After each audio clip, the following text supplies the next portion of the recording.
My promotion was a damn bloodbath, a war I fought tooth and nail. Years of sacrifice, of saying yes when I wanted to scream no, of burning the midnight oil while everyone else was out living their lives. And finally, it paid off. The title was nice, sure, but the paycheck? That was the real victory. That was freedom.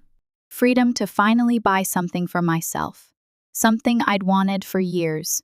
It wasn't just a car, it was a statement. A middle finger to everyone who'd ever doubted me. A promise to myself that I deserved this.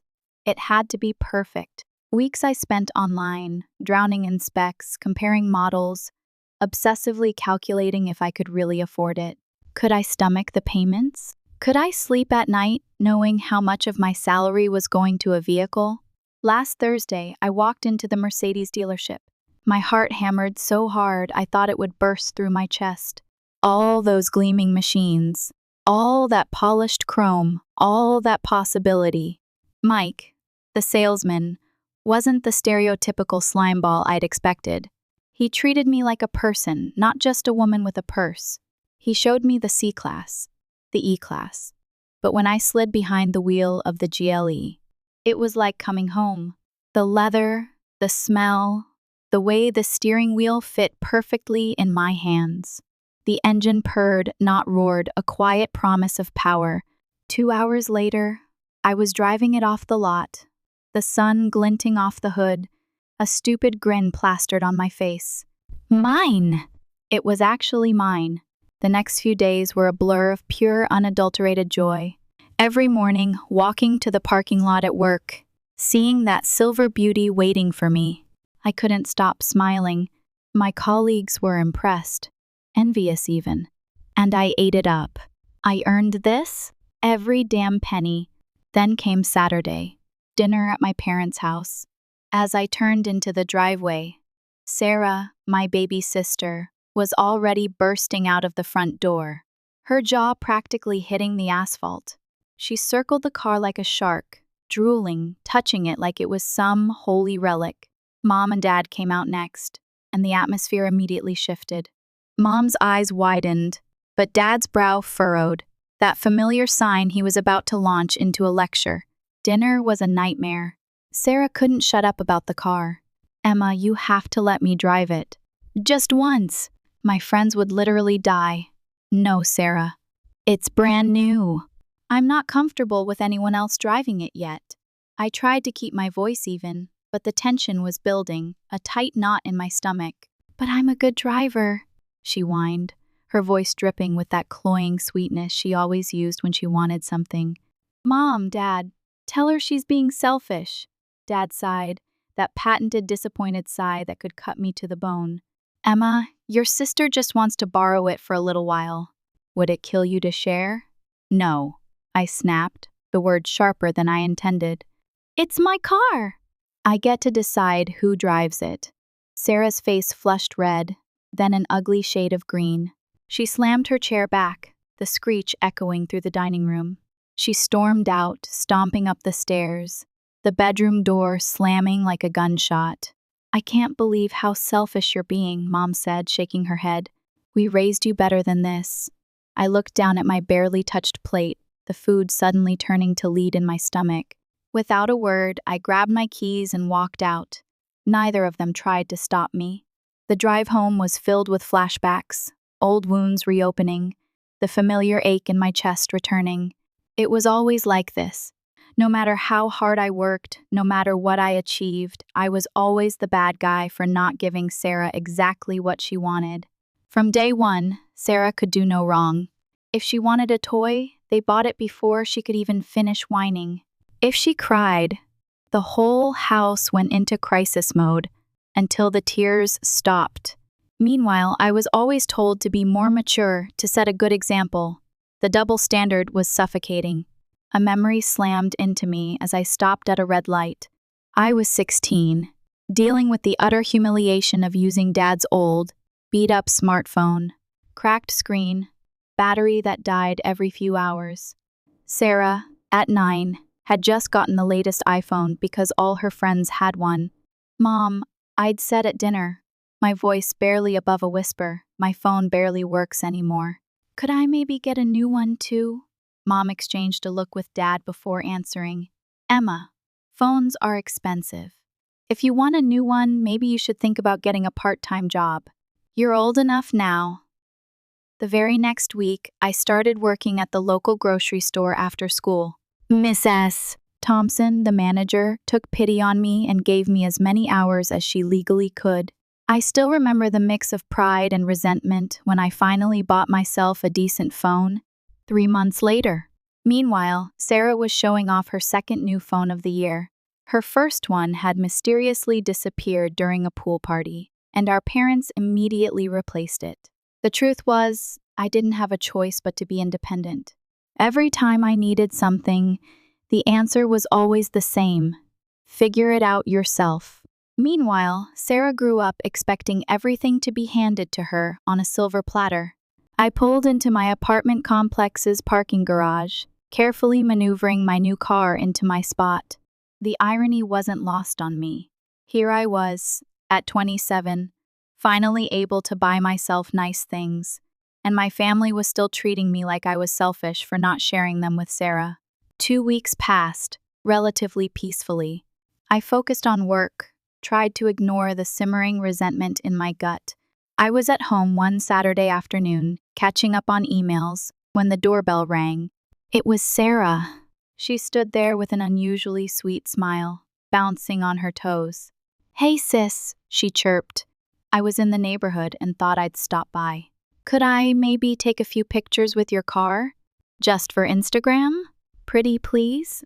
I should have said no. I knew I should have said no. But I was tired of the drama, tired of the constant tension. I sighed and grabbed my keys. Fine, but just photos. What I thought would be a quick photo turned into a full-blown production. Sarah had me take pictures of her from every possible angle, leaning against the car, sitting on the hood, which nearly gave me a heart attack, even posing in the driver's seat, with the door open. She directed me, critiqued my photography skills or lack thereof, and generally acted like she was starring in a damn car commercial. Finally, after what felt like hours, she declared she had enough material. She was already typing on her phone before she even said goodbye, probably posting the photos right away. That evening, curiosity got the better of me. I checked her Instagram. Sure enough, there was a whole series of professional-looking shots of her with my Mercedes. The comment section was buzzing. Oh my God, girl. Is this yours? When are you taking me for a ride in this beauty? What? Since when do you have a Mercedes? Sarah's responses were deliberately vague, dripping with implication. Everything in its time. Good things come to those who wait. You'll see soon enough. I rolled my eyes and closed the app. Classic Sarah, trying to make her friends think she had something she didn't. It was childish, but ultimately harmless. Or so I thought. A week later, I was packing for a business trip to Arizona. We had a major client presentation, and I was flying out with my assistant, Tom. I called Mom to let her know I'd be away for a few days, a habit I'd never quite broken. The first 2 days of the trip went well. We nailed the presentation and were heading back to the hotel when my phone rang. It was Mom again, I answered, expecting the usual check-in call. Emma. Her voice was tight, strained. There's been an accident. My heart stopped. What happened? Is everyone okay? Mom hesitated. Sarah's fine. But your car. It didn't survive. The words took a moment to register. My car? What did she mean, my car? How could Sarah? There was another pause, longer this time. Emma, that's not important right now. What's important is that Sarah needs your help. They're holding her for drunk driving, and apparently she resisted arrest. I felt like I was trapped in some twisted nightmare. She stole my car, got drunk, crashed it, and then fought with the police. Now, Emma, Mom jumped in, her voice taking on that familiar pleading tone. Don't be dramatic. She needs you to come home and help sort this out. She's scared. I hung up the phone. My hands were shaking so badly I could barely hold it. Messages started pouring in immediately. Mom, Dad, even some relatives. But I couldn't look at them.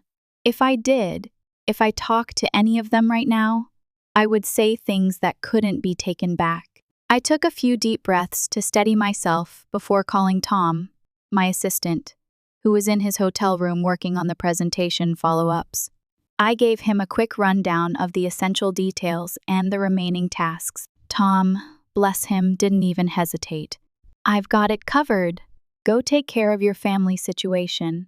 Next came the harder call. To my boss, Richard. I explained everything.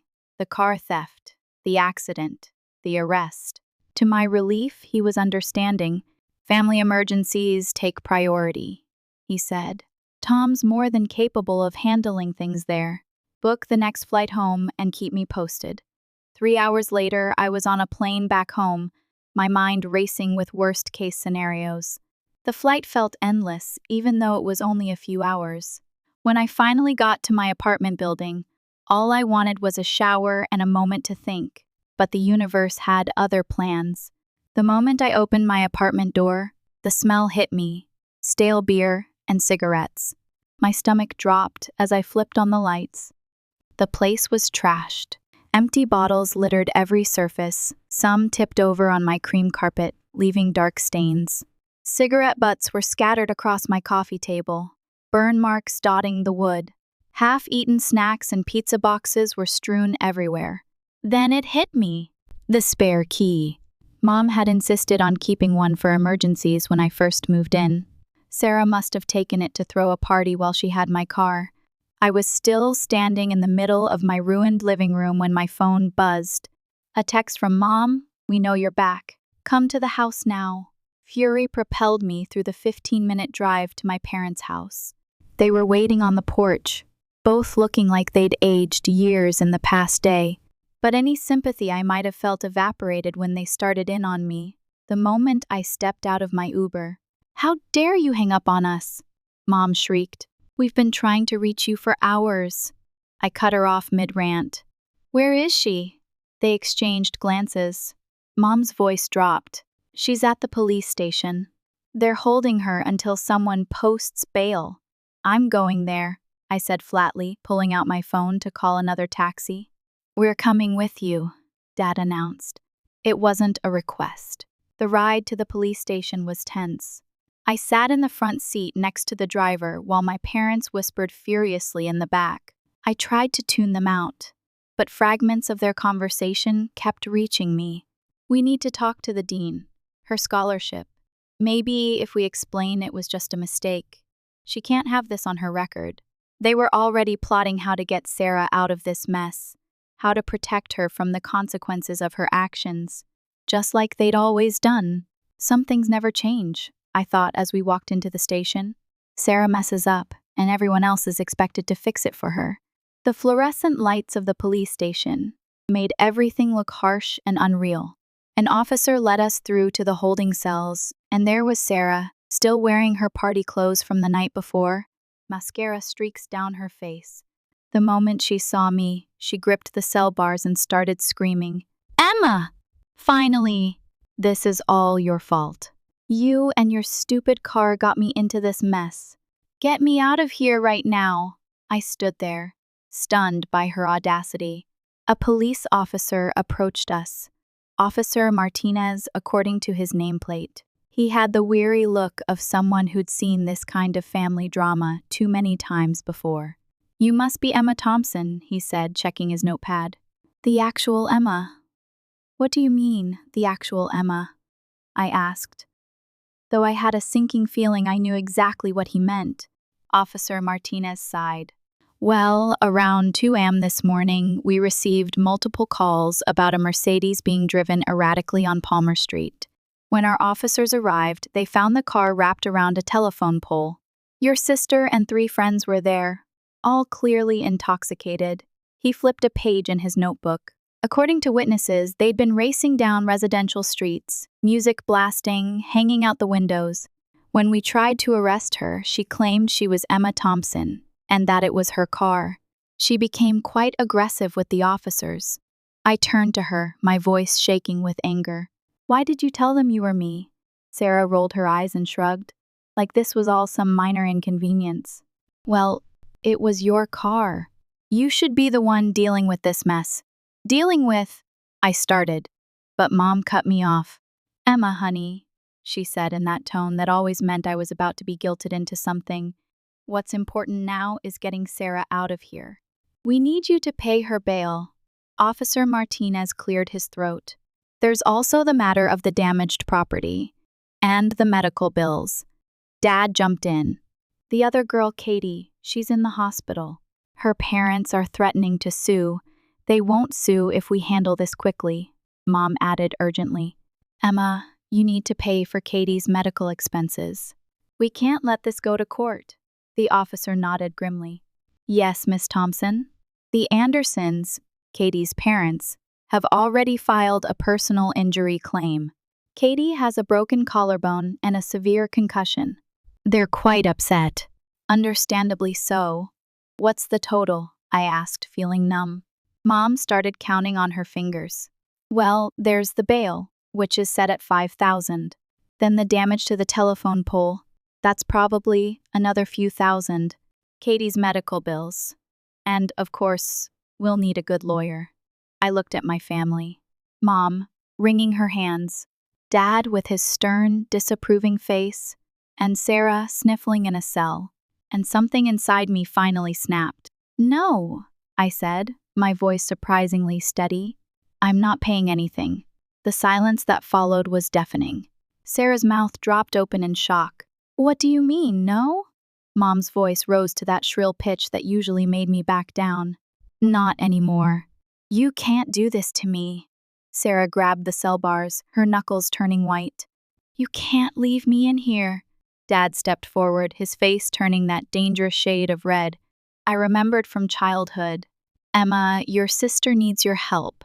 This is not up for discussion. You're right.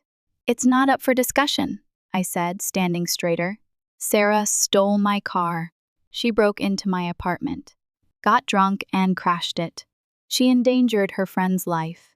And then, to top it all off, she tried to frame me for everything by giving my name to the police. But it was your car, Sarah shrieked. You're responsible. Responsible? I cut her off, my voice rising. Let me tell you about responsibility, Sarah. I'm the registered owner of that car. The insurance is in my name. But guess what? You're not on my insurance policy. Do you have any idea what that means? Mom tried to interrupt, but I kept going. It means the insurance company won't pay a cent for the damage. Not for the car, not for the telephone pole, not for Katie's medical bills. And because you gave them my name, I might even have legal problems now. Emma, Dad's voice held a warning tone, you need to think about what's best for this family. Oh, like you thought about what was best for me when you gave Sarah my spare key? When you let her throw parties in my apartment? When you always took her side no matter what she did wrong? Sarah was full on crying. Now, those big theatrical sobs she'd perfected since childhood. You're so mean! You've always been jealous of me. I turned to Officer Martinez, who had been watching this whole scene unfold with a mixture of weariness and amusement. Officer, the first said, my voice shaking slightly but determined, I want to file a report for theft and breaking and entering. My sister stole my car. She illegally entered my apartment using a spare key she took without permission, and she stole my car keys. I want to press charges. Sarah's sobs turned to screams. You can't do this to me. Mom! Dad! Don't let her do this. My parents exploded. Mom started wailing about how I was destroying the family, while Dad took a threatening step toward me, his face contorted with rage. You ungrateful little. He started raising his hand, but Officer Martinez quickly stepped between us. Sir, the officer's voice was firm, I'm going to need you to step back and calm down, or you'll be joining your younger daughter in a cell. 2 other officers had appeared, apparently drawn by the commotion. Dad backed off, but his eyes were burning with fury. Officer Martinez, I said. I'd like to make that official statement about the theft now. Officer Martinez led me to his office. He pulled out a form and slid it across to me. My hand shook slightly as I began writing. I detailed everything, how Sarah had accessed my apartment using a stolen spare key, how she'd taken my car keys without permission, how she'd driven drunk and crashed my car, injured her friend, and then tried to pin everything on me by giving my name to the police. When I finally left the police station, the parking lot was empty. My parents' car was gone, a mix of relief and something else, something heavier, settled in my chest. They'd left without even trying to talk to me again. Somehow, that said everything. I called an Uber, constantly checking over my shoulder during the ride home. Part of me expected to see my parents' car following me, or to find them waiting outside my apartment building, but the street was quiet when I arrived. Still, I couldn't shake the feeling of vulnerability. My apartment didn't feel safe anymore, not when I knew Sarah had been able to walk right in whenever she wanted. I called my landlady, Angela, hoping she'd understand. Angela, I'm so sorry to bother you this late, but I have a serious situation. I explained everything. The stolen key, the party, the car theft. Would it be possible to change the locks? I'll pay for everything, of course. Oh, honey, of course, Angela's voice was warm with concern. I'll call Joe right now. He's our regular locksmith. He can be there within the hour. True to her word, Joe arrived quickly and changed all the locks. I watched him work, feeling some of my anxiety ease with each turn of his tools. When he finished, he handed me the only copies of the new keys. Next, I went down to talk to Marcus, our building's concierge. He'd always been friendly to me, and now his face darkened with concern as I explained the situation.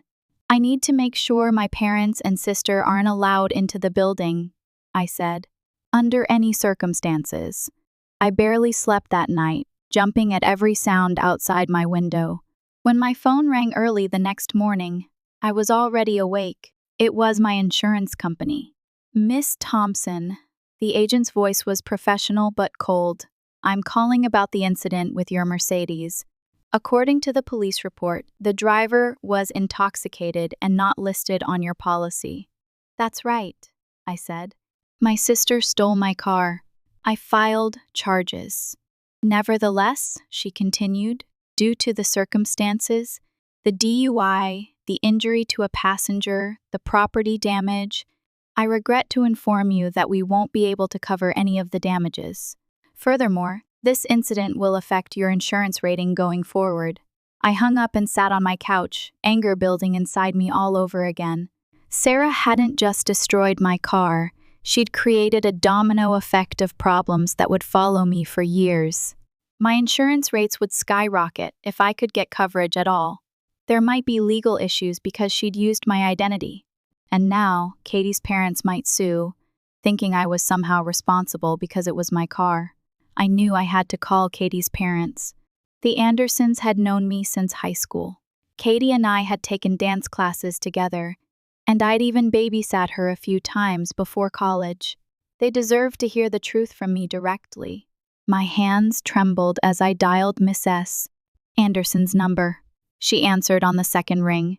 Miss S. Anderson, it's Emma Thompson. I need to tell you everything that happened, I said. And then I did. I told her about Sarah stealing my car, about the party in my apartment where they'd all been drinking, including Katie, and about how Sarah had tried to pin everything on me.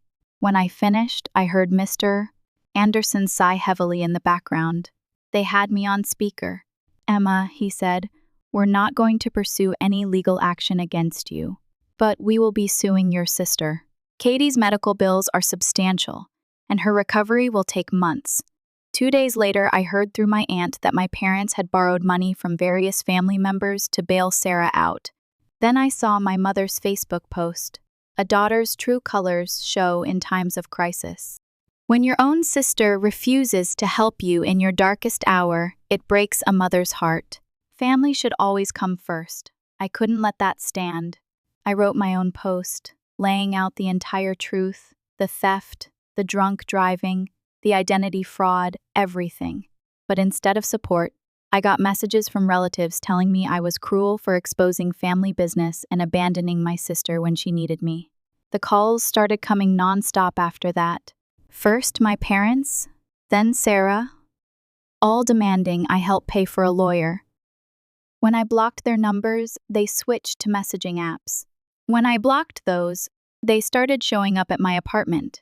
Thank God for Marcus, my building's concierge.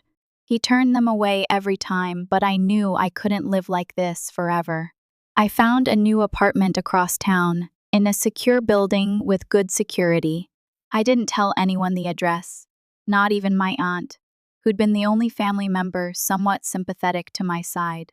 At work, I spoke with our head of security. I hate to ask this, I said, but my family members might try to show up here. They're not to be allowed in under any circumstances. Weeks passed. Through the family grapevine, I heard that my parents had borrowed even more money for Sarah's legal fees. The court case with the Andersons went exactly as expected. Sarah was ordered to pay substantial damages for Katie's medical bills and emotional distress. I also heard that Sarah had been expelled from college. Apparently, a DUI and assault on a police officer violated their student conduct code. Who would have thought? My mother posted another dramatic message online about how I'd destroyed my sister's future by not helping her. This time, I didn't bother responding. Let them think what they want. In the end, I lost my dream car. The insurance company wouldn't pay a cent, and my rates at other companies were now through the roof. I lost my family, though honestly, had I ever really had them? I lost my comfortable apartment and had to start over somewhere new. But as I sit here in my new place, enjoying the peace and quiet of a life free from family drama, I realize I gained something too. Freedom! Freedom from the guilt trips, from the constant demands, from the expectation that I would always be the one to fix everyone else's mistakes. I'm starting fresh, and no one is dragging me down this time. The air is clear, and I can see clearly what I want, who I am, and where I am going. The first few weeks in the new apartment felt strange. Quiet. Too quiet. I was so used to the constant hum of anxiety, the low-level dread of what Sarah or my parents might do next, that the silence felt almost deafening. I found myself jumping at small noises, expecting a knock on the door, a frantic phone call. But nothing came. It was like they'd finally given up. Or maybe they were just too busy dealing with the fallout from Sarah's mess. I tried not to think about them, tried to focus on work, on rebuilding my life. But the guilt gnawed at me, a persistent ache in my chest. Was I too harsh? Did I overreact? Should I have helped Sarah even just a little? The question circled in my head, relentless and unforgiving. I knew logically that I'd done the right thing, that I couldn't keep enabling their behavior. But the emotional scars were deep, and the ingrained patterns of guilt and responsibility were hard to break. I started seeing a therapist. Doctor. Lee was a kind, patient woman who listened without judgment. She helped me unpack years of repressed emotions, years of feeling like I wasn't good enough, of sacrificing my own needs for the sake of others. You've been playing the role of caretaker for your family for a long time, Emma, she said during one session. It's understandable that you feel guilty for breaking that pattern, but it's also important to recognize that you deserve to have your own life, your own boundaries. Easier said than done. I tried to fill the void left by my family with other things. I reconnected with old friends, people I'd lost touch with during the years I was focused on work and family drama. We went out for dinner, saw movies, even took a weekend trip to the coast. It was nice, but it didn't quite fill the emptiness. I missed having someone to talk to, someone who truly understood me. But the idea of getting into a relationship was terrifying. I was so used to being let down, to being used and manipulated, that I couldn't imagine trusting someone enough to let them get close. Then there was Tom, my assistant. He'd been so supportive during the whole car crash debacle, taking on extra work without complaint. offering words of encouragement when I was at my lowest. We had always had a good working relationship, but after the trip to Arizona, something shifted. I started noticing things I hadn't noticed before. The way his eyes crinkled when he smiled. The way he always seemed to know what I was thinking before I even said it. The quiet strength he possessed. He was attractive, intelligent, and genuinely kind. And he seemed interested. We started having lunch together more often, talking about things other than work. He told me about his passion for photography, his love of hiking, his dreams of traveling the world. I told him about my struggles with my family, my fears about the future, my hopes for a better life. He listened without interrupting, without offering unsolicited advice. He just listened, and that was enough.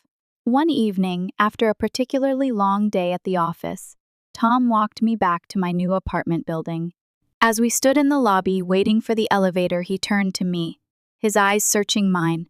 "Emma," he said softly, "I know you've been through a lot lately, and I know you're probably not looking for anything right now, but I just wanted to say that I'm here for you. If you ever need anything at all, please don't hesitate to ask." My heart skipped a beat. I wanted to say something, to tell him how much his words meant to me, but I was afraid of getting hurt, afraid of ruining our friendship, afraid of letting myself be vulnerable. I just nodded, my throat too tight to speak. The elevator arrived, and I stepped inside, turning away from him as the doors closed. As I rode up to my apartment, I couldn't stop thinking about Tom, about his kindness, his compassion, his unwavering support. Maybe, just maybe, I was ready to take a chance. The good feelings I felt regarding Tom started to dissipate as soon as I started checking the mail. I'd hoped the insurance nightmare would somehow resolve itself, but the letters kept coming, each one more threatening than the last. The insurance company was demanding payment for the damage to the telephone pole, and they were threatening to take legal action if I didn't comply. I called Dr. Lee, feeling a familiar wave of panic wash over me. "I don't know what to do," I said, my voice trembling. "I can't afford to pay for all this, and I don't think it's fair that I should have to pay for something Sarah did. Have you considered seeking legal advice?" Dr. Lee asked. "It might be helpful to explore your options." I made an appointment with a lawyer, a sharp, no-nonsense woman named Miss Evans. She listened carefully as I explained my situation, her expression growing increasingly grim.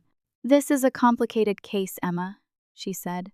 "The fact that Sarah was driving your car and gave your name to the police creates a lot of potential liability for you.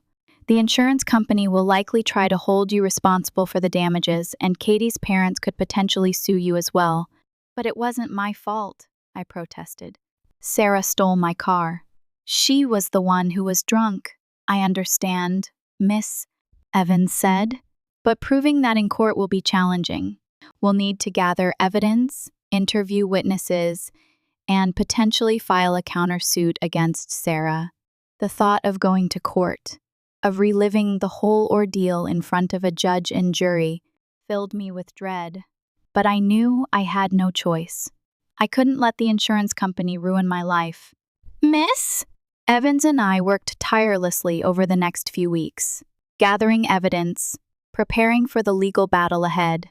It was exhausting, stressful, and expensive, but I refused to give up. During this time, I was also trying to mend the fences I broke with Katie. Despite Mr. Anderson's assurances, I couldn't shake the idea I was responsible for what had happened to her. I found her number and gave her a call. "Katie, it's Emma Thompson. I know it's been a while since we spoke. Emma, I know why you're calling, and frankly, I was wondering when I'd hear from you. Katie, I am so sorry for what happened to you. I had no idea Sarah was going to take my car and do that. Emma, that's why I haven't been mad at you. I know you were always responsible, always looking out for everyone. After I came around in the hospital, my parents filled me in on everything they'd learned about Sarah. It's horrible. It sounds like she's been a real terror to you your whole life. It's been Challenging, you could say, but this latest incident has been the worst. But I'm glad you're not mad, and I really hope you recover fully. Emma, I'll get there, I'm tough. Listen, I gotta run, but if you want, we should try to get together for coffee soon. I would really like that. A few weeks later, I was having coffee with Katie at a cafe. She was still in a sling, but other than that, looked remarkably good. We talked about her recovery, my legal battles, our families, our lives in general. It felt like we were reconnecting after a long time apart, even though we hadn't been that close before. You know, Emma, Katie said, sipping her coffee, I admire what you did. It must have been incredibly difficult to stand up to your family like that. It was, I admitted, but I couldn't keep living like that. I needed to break free. Well, you did, Katie said, smiling warmly. And I'm glad you did. You deserve to be happy. Her words were like a balm to my soul. For the first time in a long time, I felt a flicker of hope. One Friday afternoon, Tom asked me if I wanted to grab dinner after work. I hesitated. I'd been avoiding him ever since that night in the lobby, unsure how to navigate my feelings. I don't know, Tom, I said. I'm pretty tired. I promise I won't keep you out late, he said, his eyes pleading. Just dinner. As friends, I sighed. Okay, I said, but just dinner. We went to a small Italian restaurant near my new apartment. The atmosphere was cozy and intimate, the food delicious. We talked about everything and nothing, laughing and sharing stories. As the evening wore on, I started to relax. Tom was easy to be around, genuine and kind. He didn't pressure me, didn't try to push me into anything I wasn't ready for. He just listened, and that was enough. After dinner, we walked back to my apartment building. As we stood in the lobby, waiting for the elevator, I turned to him, my heart pounding in my chest. Tom, I said softly, thank you. For everything. For being so supportive, for being such a good friend. He smiled, his eyes crinkling at the corners. You don't have to thank me, Emma, he said. I just want to be there for you. I took a deep breath, summoning all my courage. I've been thinking about what you said the other night, I said, about being here for me. And I think I might be ready to take a chance. His eyes widened. Are you serious? He asked, his voice barely above a whisper. I nodded. Yes, I said. I am. He reached out and took my hand, his touch sending a shiver down my spine. Emma, he said, I've wanted this for a long time. The elevator arrived, and we stepped inside. As the doors closed, he leaned in and kissed me. It was a gentle kiss, a tentative kiss, but it was also a kiss filled with promise. That night, for the first time in a long time, I fell asleep with a smile on my face. The legal battle with the insurance company dragged on for months. Miss Evans was a force to be reckoned with, though. She fought tooth and nail, presenting evidence, cross-examining witnesses, and arguing my case with passion and conviction. Finally, after what seemed like an eternity, the judge ruled in my favor. The insurance company was ordered to pay for the damage to the telephone pole, and they were barred from pursuing any further action against me. I cried tears of relief when Miss Evans called me with the news. It was over. I had won. With the legal battle behind me, I was finally able to focus on rebuilding my life. My relationship with Tom blossomed. He was everything I'd ever wanted in a partner. Kind, compassionate, supportive, and understanding. He made me laugh, he made me feel safe, and he made me believe in myself again. We started talking about the future, about traveling the world, about starting a family. The thought of having children terrified me, given my own family history. But Tom assured me that we would be different, that we would create a loving, supportive environment for our children. One evening, as we were sitting on my couch, watching a movie, Tom turned to me, his eyes shining with love. Emma, he said, I have something to ask you. He got down on one knee, pulled out a small velvet box, and opened it to reveal a beautiful diamond ring. Emma Thompson, he said, his voice choked with emotion. Will you marry me? Tears streamed down my face. Yes, I said, my voice barely above a whisper. Yes, yes, yes. He slipped the ring on my finger, and we embraced, kissing each other with a passion that took my breath away. A year later, Tom and I stood before our friends and family, the friends I had made, exchanging vows. As I looked into his eyes, I knew that I had made the right decision. I had broken free from my toxic family, and I had created a new life for myself, a life filled with love, happiness, and hope. I never spoke to my parents or Sarah again. They tried to reach out a few times, but I blocked their calls and emails. I had made my decision, and I wasn't going to let them drag me back into their drama. I realized that family isn't just about blood. It's about the people who love you, support you, and believe in you, no matter what. And I had finally found my true family. Years have passed. The sting of the past has faded, leaving behind a scar, yes, but also a quiet strength. The car crash, the legal battles, the family estrangement, they're all part of my story now. A story I wouldn't wish on anyone, but one I wouldn't trade either. Tom and I have built a life together, a life filled with love, laughter, and adventure. We travel the world, exploring new cultures, meeting new people. We hike, we take photos, we cook together, we dance in the kitchen. We support each other's dreams, celebrate each other's successes, and comfort each other during moments of doubt. We have 2 beautiful children now, a son and a daughter. Liam, our son, is a miniature version of Tom, kind, gentle, and endlessly curious. Maya, our daughter, is a firecracker, independent, strong-willed, and fiercely loyal. I'm terrified of repeating the mistakes of my own parents, of falling into the same patterns of favoritism and manipulation. So I'm hyper-aware, constantly checking myself, making sure I'm treating each of my children with fairness and respect. We talk openly about feelings in our house. We encourage our children to express themselves, to be honest about their emotions, to stand up for what they believe in. We teach them the importance of empathy, of compassion, of treating others with kindness. We also teach them about boundaries, about the importance of saying no, of protecting their own well-being, of not allowing others to take advantage of them. It's not always easy. There are tantrums, arguments, and moments of frustration. But we work through it together, as a family. We communicate, we compromise, we forgive. I often wonder about my parents and Sarah. I haven't seen or spoken to them in years. I hear snippets of information through the grapevine. Sarah's struggling to find a stable job. My parents are getting older. They still blame me for everything. I don't feel anger anymore, just a deep sadness. Sadness for what could have been, for the family we never had. Sometimes I imagine reaching out, extending an olive branch.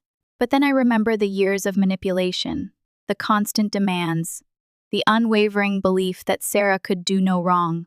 And I know that it's not possible. Some wounds are too deep to heal. My legacy won't be a big house, a fancy car, or a successful career, though I do still enjoy a comfortable life. My legacy will be the children I raise, the values I instill in them, the love I share with them. It will be a different kind of legacy. A legacy of strength, resilience, and self-respect. A legacy of breaking free from toxic patterns and creating a better future for myself and my family. As I watch my children play in the park, their laughter echoing through the air, I know that I've made the right decision.